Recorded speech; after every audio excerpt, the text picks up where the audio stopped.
Hi friends, তোমরা সবাই কেমন আছো? আমি আগের থাকতে একটু বেটার আছি। আর এই হচ্ছে আমার কপালের অবস্থা। গোটা কপালটা এখান থেকে একদম এতটা কাঁচে কেটে গেছে। এইগুলোতে কাঁচের টুকরো ছিল হালকা, আর এইখানটা স্টিচ পড়েছে। তোমরা দেখতে পাচ্ছ নাকি জানি না, এইখানটা স্টিচ পড়েছে, এখানটা কাঁচের টুকরো ঢুকেছিল। মানে আমার যখন সিটি স্ক্যান হয়েছিল তো ওতে আর কি ধরা পড়েছিল।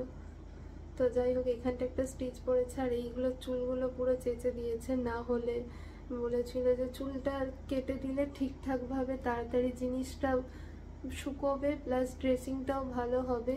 চুল থাকলে ময়লা জমবে ভালোভাবে, মানে ঠিক মতো আর কি জিনিসটা শুকোবে না, ওই জন্য চুলটা কেটে দিয়েছে।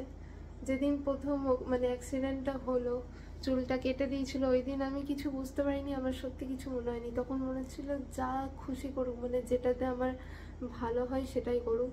বা মানে যেদিন আর কি ব্যান্ডেজ করে দিল, বলেছিল তার 3 থেকে 4 দিন পর আর একবার ব্যান্ডেজটা খুলে ড্রেসিং করতে। তো এই কালকে ব্যান্ডেজটা খুলে ভালো করে ড্রেসিং করে দিয়ে গেল একটা কাকা আমার এইখানে।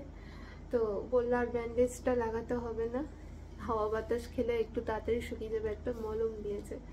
বিশ্বাস করো, মানে যখন ব্যান্ডেজটা খুললো, আমি ফোনে ক্যামেরায় যখন আমার মুখটা দেখছি, আমার সত্যি কেমন একটা অনেক কান্না কান্না লাগছিল, যে চুলটা কতটা কেটে দিয়েছে, কেমন একটা লাগছে, মুখটাই কেমন পাল্টে গেছে। কিন্তু এটাও ভেবে আমার কষ্ট হচ্ছে না যে আমি বেঁচে ফিরেছি। মানে মানুষের সৌন্দর্য আজ আছে কাল নেই, এরকম। তো এই আর কি, আমার চুল আস্তে আস্তে গজিয়ে যাবে, অনেকটাই গজিয়েছে। তো যাই হোক, আমি বেঁচে ফিরেছি, এটাই অনেক। চুল গেছে গেছে, যাই আছে হোক। তোমরা আশীর্বাদ করো যেন আমি তাড়াতাড়ি সুস্থ হয়ে যাই, এটাই। আর তোমরা অনেকেই জানতে চাইছিলে যে কি করে কি হলো। তো বলি, আমরা মানে বৃহস্পতিবার দিন ছিল সেদিন, ডক্টর দেখাতে যাচ্ছিলাম বর্ধমানে।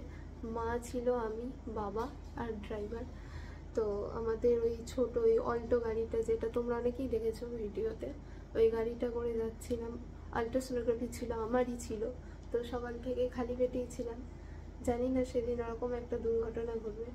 প্রায় মানে বর্ধমান যেখানে আর কি আমি আলট্রাসোনোগ্রাফি করবো, সেখান থেকে মানে তার কাছাকাছি চলে গিয়েছিলাম। পুরো ওই হাতে কোনো 10 মিনিট মতো বাকি, তার আগেই মানে হঠাৎ করে বাঁ দিকে, আমি যেহেতু সামনে বসেছিলাম, আর আমার সবচেয়ে ভুল হয়েছিল আমি সিট বেল্টটা পরিনি।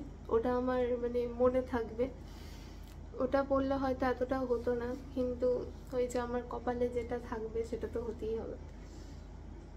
তো হঠাৎ করে আমি যে দিকটা বসেছিলাম সেই দিকে সামনের চাকাটা নাকি পাংচার হয়ে গিয়েছিল। আর বলে নাকি, সবাই বলছে গাড়ির চাকা পাংচার হয়ে গেলে যেদিকে খুশি গাড়িটা, মানে যেদিকে চাকাটা পাংচার হয় সেই দিকে গাড়িটা টেনে নেয়।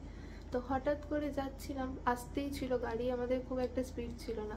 তো হঠাৎ করে গাড়িটা গিয়ে হঠাৎ করে দেওয়াল একটা এই দিকে বেঁকে যাচ্ছে কেন, সোজা যাচ্ছে হাইওয়েতে ওঠার আগে। বাবা বলছে ওইদিকে যাচ্ছে কেন গাড়িটা, ওরম করতে করতে মানে যখন ধাক্কা লাগলো জোরে গিয়ে, মানে তখন আর কিছু মনে নেই। আমি জাস্ট একবার মানে সিট থেকে পুরো এরম উঠলাম, কাঁচে এরম মাথাটা ধাক্কা লাগলো, নামলাম। মানে তারপর আমার সেই মুহূর্তে কিছু মনে নেই। তারপর দেখছি আমি মানে শাড়ি পরেছিলাম, ব্লাউজটা পুরো রক্ত একদম ভর্তি হয়ে গেছে, মানে ঝরঝর করে রক্ত পড়ছে। মানে মানে কপাল ফেটে গেলে তো মানুষের যে কোনো জায়গায় লাগলে কেটে কেটে রক্ত বেরোয়, কিন্তু বলে নাকি কপাল মাথায় সব ফেটে গেলে বেশিই রক্ত বেরোয়। তো প্রচুর রক্ত বেরিয়েছিল। তো ওখান থেকে আবার টোটো করে গিয়েছিলাম। তারপর আল্ট্রাসোনোগ্রাফি সবই হয়েছিল।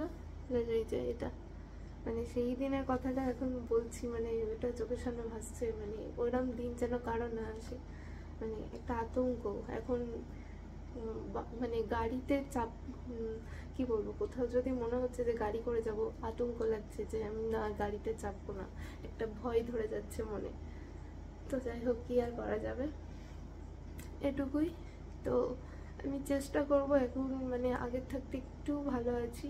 তাও মানে কি বলবো, সেরকমভাবে এখনো ব্লগ তোমাদের সঙ্গে শেয়ার করতে পারবো না, একটু তোমরা ম্যানেজ করে নিও। তো আজকের মতো ভিডিওটা এখানে এন্ড করছি, এটুকুই জানানোর ছিল তোমাদের। আমি এখন একটু ভালো আছি। তো দেখা হবে আবার নেক্সট কোনো একটা ভিডিওতে। তোমরা সবাই ভালো থেকো, সুস্থ থেকো, আর আশীর্বাদ করো যাতে আমিও তাড়াতাড়ি সুস্থ হয়ে যাই।